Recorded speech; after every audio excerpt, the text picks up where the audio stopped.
What's cracking, ladies and gentlemen? 49 coming at you another community shoutcast for the OUSA Dota League Season 2. We're loading into one of the last best of 3 series for the Group 2 playoffs. We've got 5 IP up against Horsemen of the Ruckus.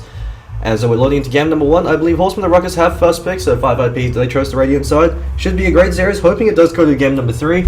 But 5 IP, they have to 2-0 Horsemen of the Ruckus if they want the title for first place. Otherwise, they will be going down to the losers bracket. But actually, with the with Wigan actually disbanding, I'm not too sure how it works out now. I'll have to check with Henry for that.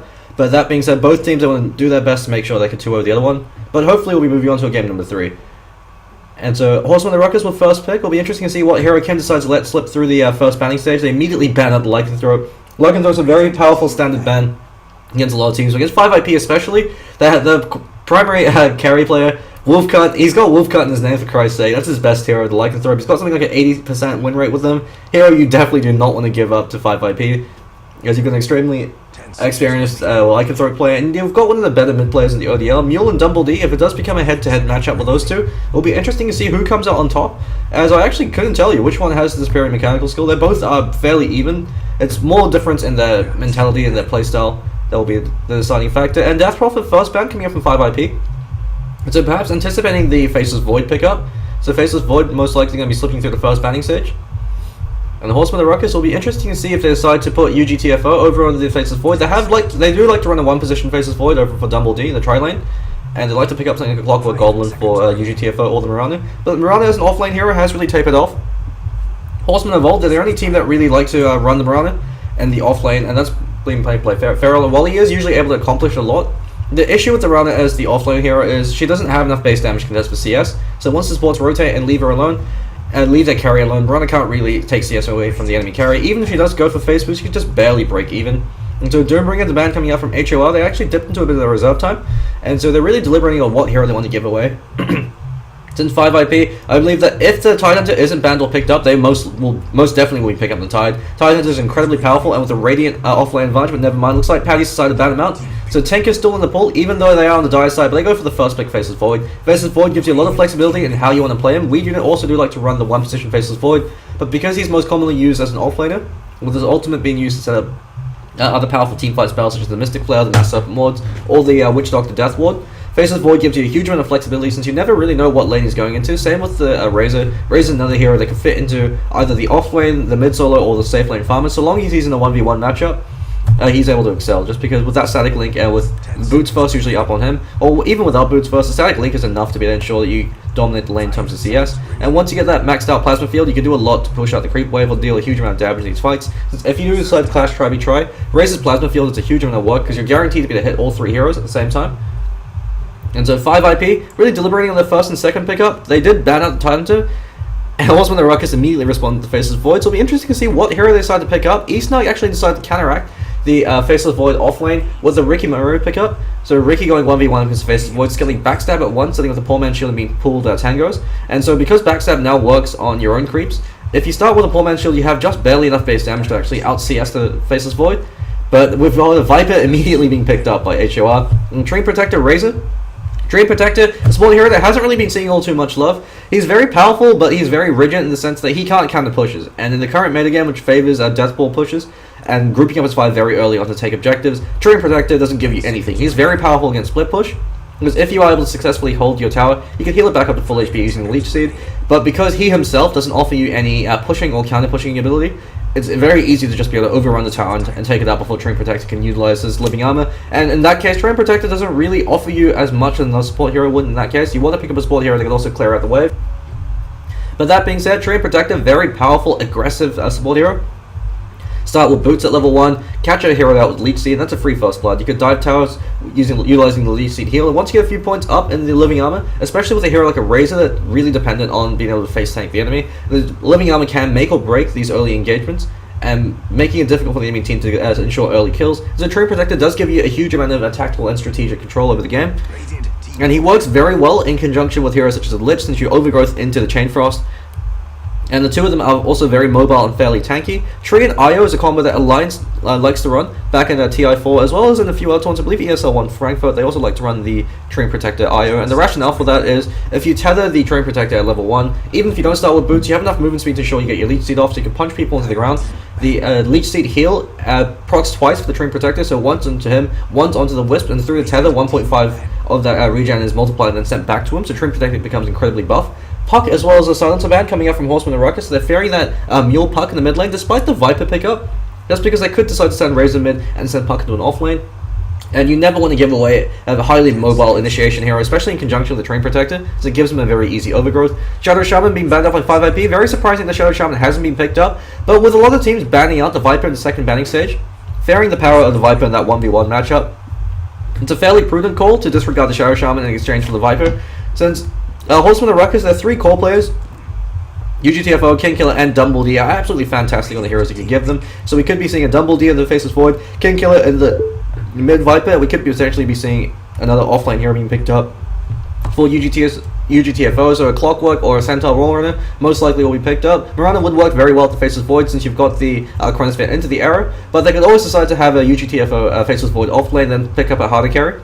Well, the issue with the Faceless Void is if you do pick him up as the offlane carry, you have to pick up a range carry or a melee carry that can synergize well within the Chronosphere. So the only hero melee carry that really works well with the Faceless Void is either the Kunkka, since you can use it to set up the Ghost Boat, and since you could use your Tidebringer to be a cleave hit to targets trapped inside the Chronosphere, or the Ember Spirits, you're relying on Sleight of Fist. Ember Spirit, who still hasn't been picked or banned, but Horsemen and Ruckus, their lineup doesn't really suit the Ember Spirit. They could decide to go for it if they send the Faceless Void to the offlane, and that is something that Kingkiller does like to run as a one-position farmer, and Witchlock to be in the final ban to ensure that Faceless Void doesn't get any good support. So the only supports that he has available to synergize with the Chronosphere is the Lich, which does sacrifice a huge amount of pushing power as well as a huge amount of rotational power, since the Lich can't really aggressively go in for ganks. You can, in the sense that you've got the Frost Blast, and he is able to do a fair amount of right-click damage with his high movement speed. But at the same time, there are better heroes just because he lacks any hard CC, so it means that you have to pick up another support hero with hard CC. So, for instance, a Lich Shadow Shaman is a very powerful duo because you've got the Lich to Frost Blast to set it up for the Shadow Shaman to walk in with a Shackle. Skywrath Mage, third pick coming up from 5 IP. So we're going to be seeing a Treant Protector Skywrath Mage combo, and this combo, while it lacks hard CC and lacks anti-pushing power, it's very powerful as a ganking duo. You set up the Treant Protector with the Concussive Shot, Treant Protector gets the Leech Seed off, and then you just punch him down with the Arcane Bolts flying out from the Skywrath Mage. And since Treant Protector is a very tanky, very beefy hero that can run up in the front line and draw fire, Skywrath Mage can sit in the back line and deal a huge amount of damage. And it looks like 5 IP have actually switched out Too Easy for Ghoulie. So Thunderfist and Ghoulie going to be the 2 supports, and Venomancer pick up for Horsemen and Ruckus. So with Vim and Vigor, they got the Viper as well as the Venomancer, the double V dot duo. So the Venomancer works very well as a support hero, especially in conjunction with the Faceless Void. Since the Faceless Void's Chronosphere sets up a very easy Poison Nova, and Poison Nova does an absolutely unholy amount of damage in these team fights, especially against a very squishy support hero such as Skywrath Mage. If he gets caught by a Poison Nova, one right click from the Venomancer, he'll be dying just this sheer amount of dot damage, so completely disregarding everything else in the fight, that alone will be enough to kill the Skywrath Mage, assuming the Venomancer and the Skywrath are able to keep parity in levels. But once Venomancer is able to pick up later into the game, if he could either go for an Aghanim Scepter or the Veil of Discord, he could single-handedly turn these fights, especially if the enemy cores aren't able to farm up BKBs in time, or if they're not able to farm up a pipe. Venomancer is one of those heroes that forces the enemy team to either build mass BKBs or mass pipe, or for one of their cores to build a pipe. But so far, the only core that they've picked up that can reliably go for a pipe is the Razor, and you don't really want Razor going for a pipe. He'd rather build a BKB instead, since he wants to get that Aghanim Scepter up ASAP. And 5 IP, they're doing what they do best. They like to pick up the Sniper, so Mule going to be heading mid to combat the Viper. And Mule, he's actually been having a very good track record on the Sniper v Viper. I believe it's the 3rd game that 5 IP have picked up Sniper up against the Viper. And so far, Mule's won 2 out of the 3 matchups, even in game number 2 up against Weed Unit, where his team unfortunately lost their tri-lane completely. Sniper, Mule and the Sniper was still able to dominate the mid lane in terms of CS. 49 denies up on him by, I believe, the 15-minute mark. And so 5-200 on the Viper, despite maxing Nezotoxin, wasn't really able to compete for CS. But the Faceless Void is a very powerful carry up against the Sniper, because of the Chronosphere. All Faceless Void has to do is catch out the Sniper in the Chronosphere, and you pretty much can win a fight off the back of that. Clockwork being the pickup for Horsemen and Ruckus, and we're seeing a UGTFO offlane Clockwork, and one of his signature heroes. Every single game he's played the Clockwork, he's able to completely dominate the game, especially with a little bit of help coming in from Kim for these rotations. And so we are going to be seeing a 1-position Faceless Void, and the 1-position Faceless Void is a huge amount of work against Sniper, since unless the Sniper builds a Blink Dagger very early on, unless he's able to blink out of the Chronosphere when Faceless Void time walks towards him, if Faceless Void catches Sniper out in the Chronosphere, because he's the squishiest carry in the game by a country mile, he'll just be able to bash his face in during the 4 or 5 seconds that he's stuck in the Chronosphere. And this, because you're putting so much emphasis on Mule to be able to reliably carry his team through in terms of right-click damage, that could mean an absolute disaster for 5 IP. Especially since we're going to be seeing, looks like we're going to be Wolf Cunt over on the Safe Lane Farm and Razor, and Wolfcut's track record with the Agi carry is about 0%. He's got a 0% win rate with Agi carries. With Strand carries, it's a completely different story, but every time he picks up an Agi carry, whether it's the Juggernaut or the Razor, it doesn't seem to do too well. So it will be interesting to see if they decide to pick up another aggressive Safe Lane Farmer and decide to clash Tri-Lane with the Treant Protect and the Skywrath Mage, and have the Razor solo the Safe Lane. So for last man, the Earthshaker works very well to Venomancer, since you've got the Fissure to set up a very easy Gale, and with that's even disregarding the fact that you could, disregarding the Fissure block, just a stun time from the Fissure will give Venomancer enough time to line up a perfect Gale, and if you get a Gale on the target, especially during the lane phase, 15 seconds of Snare, you are dead. There are very few heroes that can survive Venomancer Gale, especially with 3 other heroes beating on them. And so the Earthshaker, very prudent ban, especially since it also synergizes well with the Void and against the Void, since you could utilize the Chronosphere to be able to set up a perfect Echo Slam. You can initiate with the Echo Slam and then have Faceless Void jump in while they're stunned, since the Echo Slam stun AoE is a lot bigger than the was a lot more immediate. And we're going to be seeing a Juggernaut pick up from 5IP. So it will be interesting to see how they decide to lane this. They have run Juggernaut as a support hero before, so only one of the standards for 5IP. They have run the 4-position Juggernaut where he goes for Arcane Boots. Spends a lot of time in the jungle, being able to stack and clear out camps using Blade Spin, and occasionally going in for a rotational gank. So a bit of an interesting draft coming up from 5IP. Will be interesting to see how they execute it. And Horsemen and Ruckus, they're still waiting on their 5th pick. Will be interesting to see what hero they decide to pick up. All they need now is a secondary support hero. Ancient Apparition still is available, and the Ancient Apparition Venomancer combo is too shabby. Witch Doctor unfortunately has been banned now, which synergizes very well to Venomancer. So we could be seeing an AA. Gats does like to play the AA, or we could be seeing another support hero that has a lot more hard CC to ensure that they can get that burst damage. Lina with the Venomancer actually wouldn't be too shabby, because you've got the Gale to set up the Light Strike Array, and having that huge amount of AoE damage from the Slave into Light Strike Array, as well as the Dragon, the Laguna Blade later on, can be quite effective. But Lina is fairly sketchy to use, just because you have to be able to reliably hit the LSAs without any kind of setup, and with setup as well. And so a lot of teams like to run the Lion, in sense its Lion's a lot safer, provides a higher spike of burst damage, and the only drawback to the Lion is he's a lot squishier, and his Finger of Death is a much longer cooldown, but instead they're going to be running the support position Nyx Assassin. Very rare to see Nyx Assassin run as a 4 position these days. You usually see him as an offlaner or not at all. He really has tapered off a lot, and they can have seen it as far as picking goes. That's because while he is a very powerful hero, he needs a fair amount of experience and gold to be effective, since you want to get a Blink Dagger up on him ASAP, especially with the fact that Impale now is blind fire, so you no longer can simply aim it by, it no longer has the auto aim, which helped out a lot for the Nyx Assassin, so you can automatically adjust his turning rate and his position in order to ensure that the Impale hits. So Method Man going to be playing the Nyx Assassin, so over Horseman the Ruckus, King Killer going to be the mid position Viper, UGTFO going to be the offline Clockwork, Gat's going to be the Venomancer, and we've got Dumbledy up on the Faceless Void, starting with a Calling Blade just to ensure he gets every single CS. And Dumbledy, he's one of the carry players that actually will get every single CS, and a fair amount of denies. He usually gets a 2-to-1 last hit deny ratio, which is fairly optimal, especially since you don't want to disregard last hits for denies if you're the safe lane farmer, but you also want to get as many denies as possible. So we've immediately got the 3-man rotation, heading into the jungle to bodyguard UGTFO to make sure he gets a safety ward off. And over for the boys at 5IP, Broder, their captain, going to be playing the Skywrath Mage, so he's going to be on the 4 position. Wolfguard going to be the 1 position Razor. Well, I suppose he's the 2 position as Mule in the mid lane. He's going to be the true 1 position as the Sniper, starting with Boots first, up against the Viper. He's done this multiple times. He gets the Boots first to ensure that Viper can't auto-res him in the lane at level 1, so that means that Viper is forced to win the lane passively. And if he's forced to do that, the Mule, he's got a lot of practice with that Viper, on that Sniper, and he's practiced the Viper v Sniper matchup a lot, so he's able to reliably get CS every now and then. And if he actually gets the CS lead against the Viper, just because of his expertise with the hero as well as the superior animation for the Sniper, once he gets a few points up in the headshot, it becomes very difficult for the enemy team to be able to go for kills. And Ghoulie actually going to be playing what looks like an offlane Juggernaut. Juggernaut is a very powerful mid and offlane hero, because he's damn near impossible to kill if the Juggernaut plays intelligently. With the Blade Spin, you've got 5 seconds as a get out of jail free card. So if he gets caught by the Gale, you just spin to win and get the hell out of there. The spin will purge off the Venom's Gale, and with the Magic Immunity, there's nothing the other supports can do to really lock you in place. But he has to keep in mind that if you leave the Juggernaut alone against the Faceless Void can style all over him. Dumbledy can just smack him around. His base damage is significantly higher, and with the Calling Blade as well, Ghoulie won't be able to find any farm. And so Juggernaut's meant to be there to It actually looks like we could be seeing a dual lane as Thunderfist up on the Treant Protector, rotating up. So we've got some dual lanes coming up from 5IP and Wolfgun. He's been left alone for now as UGTFO's got the Invis rune. UGTFO, he seems to be incredibly lucky with runes. He's picked up a haste rune 2 games in a row back to back and was able to secure first blood off the back of that. But Horsemen and Ruckus, they went for a level 1 gank, or at least they went for the rotation, immediately being pinged up by Mule. And Mule in the mid lane, he's got 2 CS, but King Killer has much more practice on the Viper than his other opponents so far. And since both of them are such experienced mid lane players, the CS is starting to go in favor of the Viper. The Viper has to win the lane at level 1 and level 2. Since once Mule starts getting a bit of momentum, and once he gets a few points up in the headshot, he can bully King Killer very effectively. But Ken, taking no chances, immediate point up into the corrosive skin.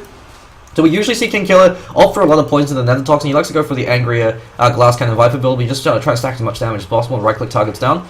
But up against the Sniper, he knows that he can't effectively trade harass because the Sniper's got the movement speed as well as the attack range advantage. So going for points to the corrosive skin ensures that you get a hit in, since when you proc the corrosive skin, you also eat the snare. And we're actually seeing a tri lane in the top lane, so they are going to leave Wolfgun in the bottom lane solo up against UGTFO. And Razor should be having an absolute ball of a time. Wolfgun, while Razor isn't an edgy hero, we'll see how he does. Razor, isn't a strength hero. We'll see how he does up on the Razor. And probably going to be going for the second point in Static Link. Yeah, 2 points up in the Static Link. He likes to go Poor Man's Shield on the Razor, which I'm not really a big fan of, just because Poor Man's Shield on a ranged hero is a pretty bad investment. It's 600. It's about 550 gold for a 10 damage block. You get this much more efficient use of your gold by picking up an early ring of Basilius instead, or simply by just getting more stats. Razor gets Cog pushed back, but he's able to get 2 ticks off with the Static Link, so that gives him enough damage to handily out-CS the Clockwork Goblin. And Mule is actually being quite heavily beaten by King Kill in the mid lane. So Kenny recognizes that he's not going to be able to win the harass war against the Sniper. The Sniper's got the movement speed advantage, and since he's playing so passively, but what he can do is passively win the lane by simply just out-denying the crap out of him. And with 1 point up in the Nether Toxin, he should be able to quite easily out-deny Mule. And so that's what he's prioritizing, since he knows that if he doesn't get too much farm, it's not the end of the world. He's got another core to rely on. He's got a UGTFO could come in for these big plays of buy space for the Viper to find farm, and he's also got Dumbledore, who's going to be rising up an absolute storm in the top lane.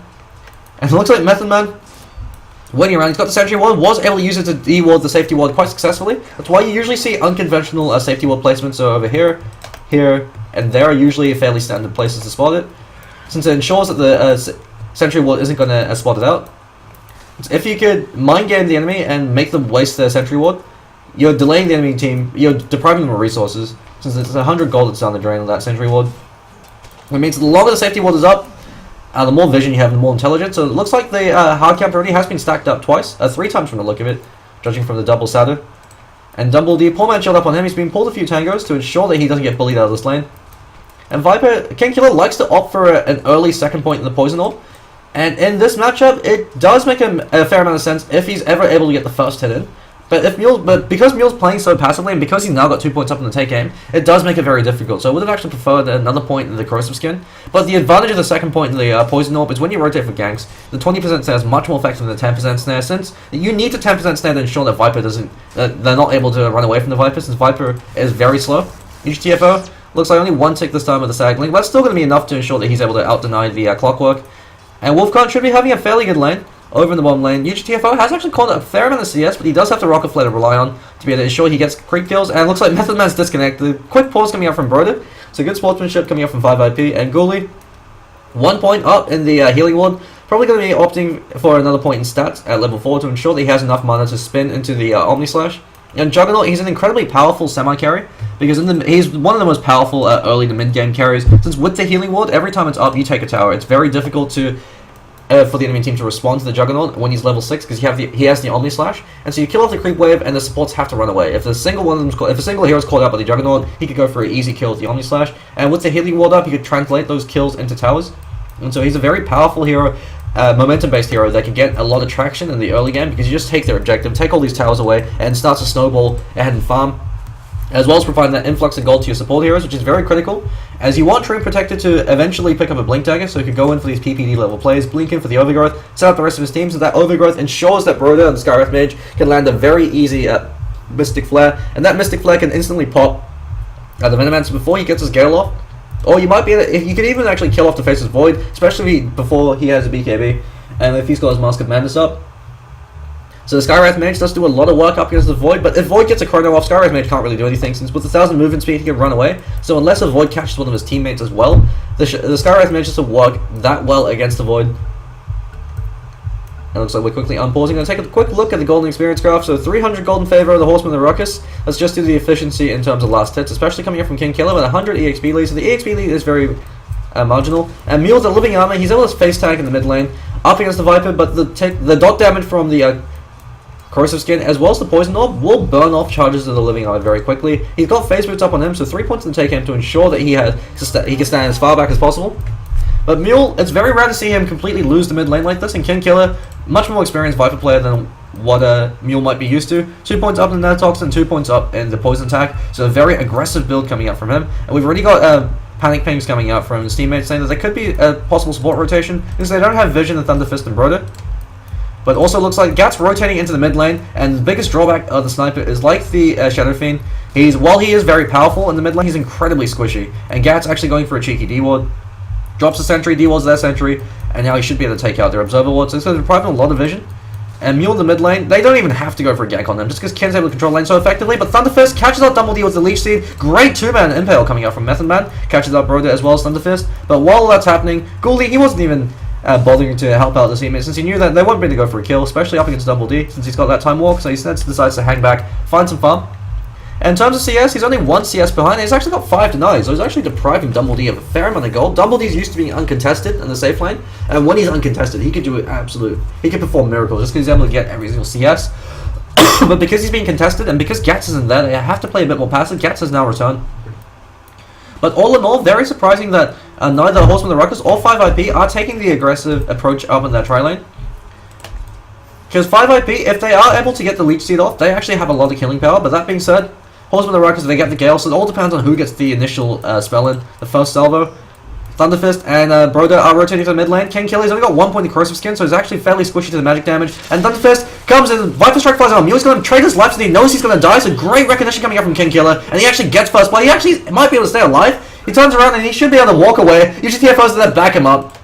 So good recognition coming out from King Killer, knowing that they're going in from behind, so you might as well go through the top. The shortest distance to for him is to go through Mule. And Method Man also rotated to the mid lane, just to provide a bit of support. Impale, unfortunately, Messi's going to get another kill over Broder. Broder, Skywrath Mage, very low armor. Thunderfist pops a living armor on himself. Could have used it on Broder to keep him alive. UGTFO catches him out the battery assault. That's going to be another kill. So a triple kill for the Viper. Never mind, 2 kills. UGTFO gets the last one. Mule's now respawned. He's coming back, and King Killer could be taking full. Method Man's hanging around. He's got the Impale, catches out Mule. Mule eats the Gale to his face as well, and he's going to be incredibly careful. He actually could be taking the fall right now. He's too squishy to really be able to survive. Gouldy rotates in to be able to provide some covering fire with the Bladespin. King Killer actually body blocked him temporarily.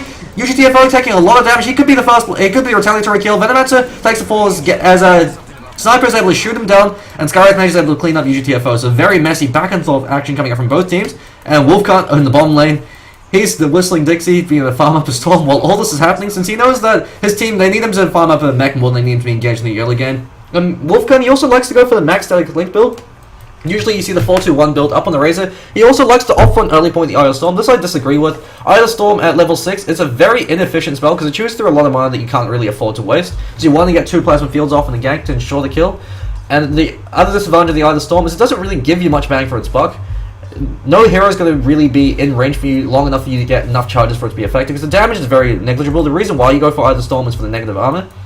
And with only 1 attack a second, since it's, well, 0.7 per strike, you're not really going to be getting enough charges of it off for it to be effective in the early stages of the game. Whereas if you pick it up at level 9, level 10, or level 11, usually you pick it up level 10, level 11 to ensure that you get the level 2 ultimate as soon as possible, since you want points up in the other skills. But while I say that, UGTFO, catch him out the hookshot, King Killer's able to clean him up, and Mech already up on the Viper.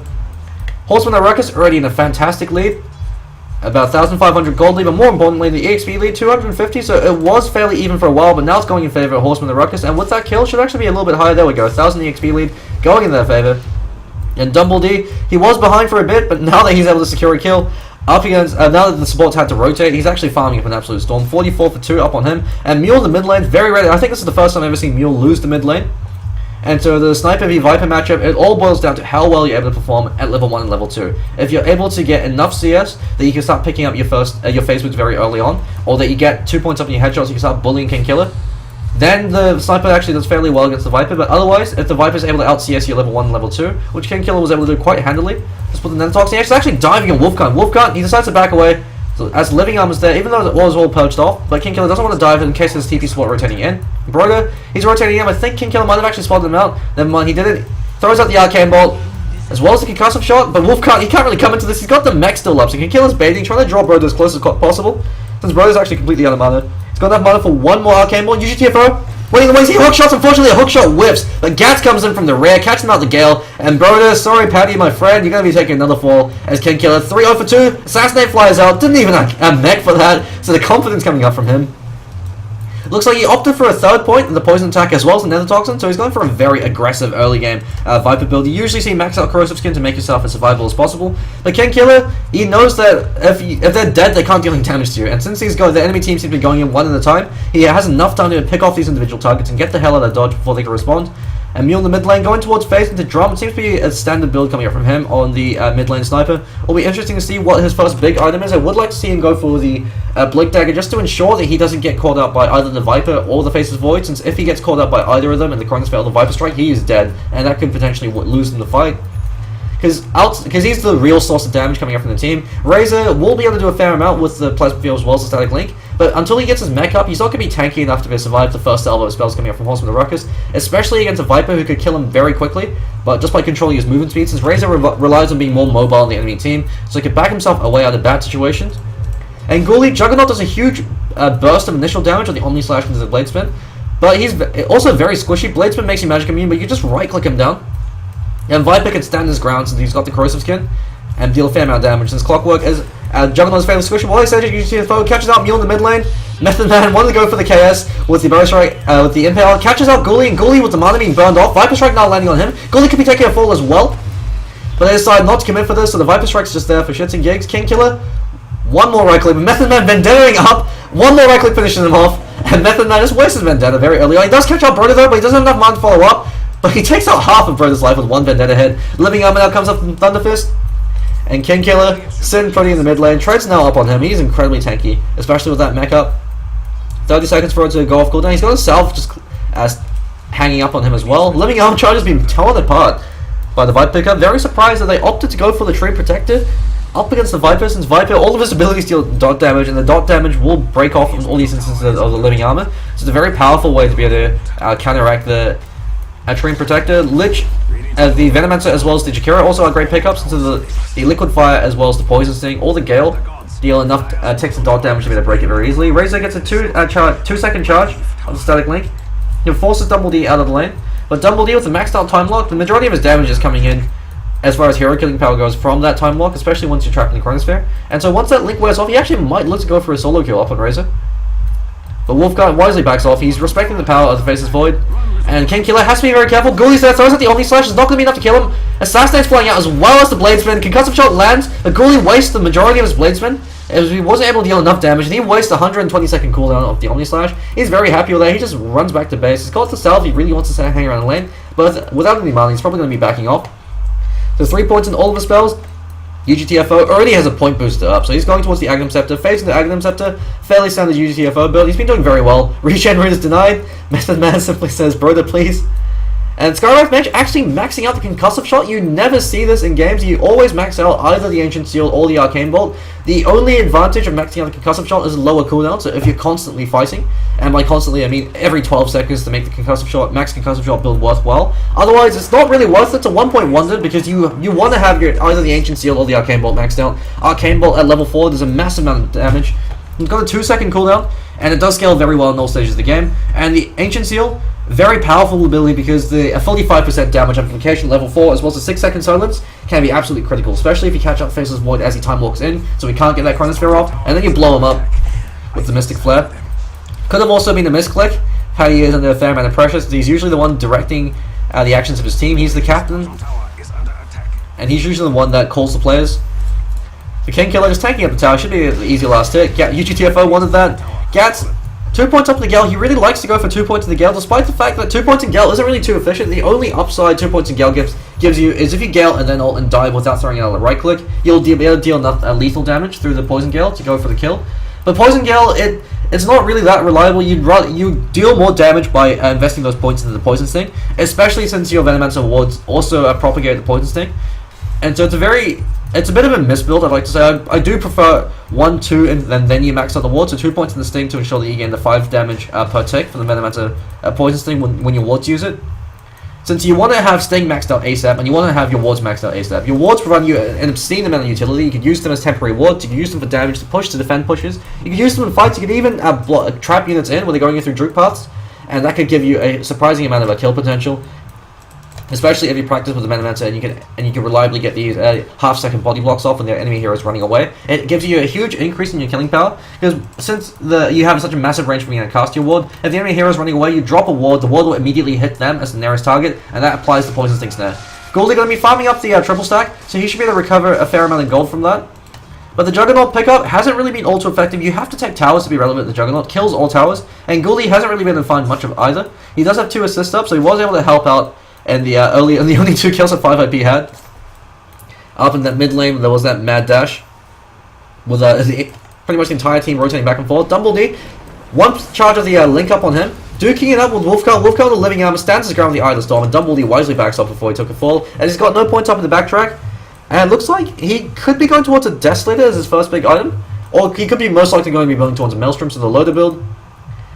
Mask of Madness, treads Mask of Madness into the Maelstrom. You usually see a Midas thrown in there as well for good measure, but the rationale behind it is Faceless Void, the majority of his damage in the early to mid game comes out from his time lock, and so all you have to do is stack attack speed. Maelstrom also gives you a huge increase in your AoE DPS, and so it's a great pickup, especially against it actually takes a lot of damage from that plasma field.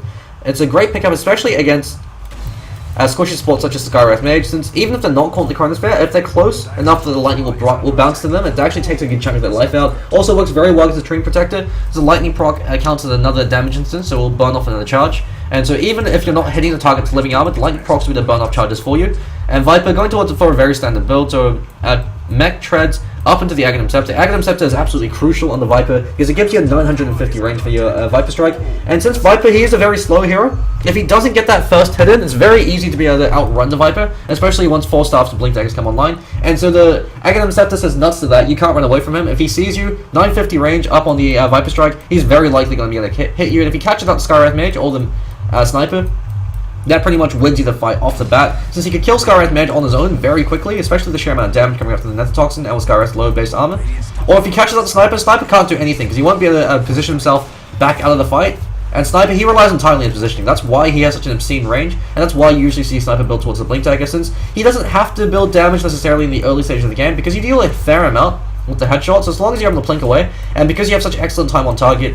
Damage is usually the lowest priority for the Sniper, unless if you're going for a pretty YOLO build. You want to build items that help you with your positioning, so Phase Drums helps you out with that, and also usually either Force Staff or the Blink Dagger, either or, it's usually a matter of player preference. Blink Dagger does offer you a lot more utility since it doesn't cost mana, and because it's instantaneous, so you can use it to immediately jump yourself out, especially if it's a hero like a Faceless Void that leaps forward to be able to try to catch you out.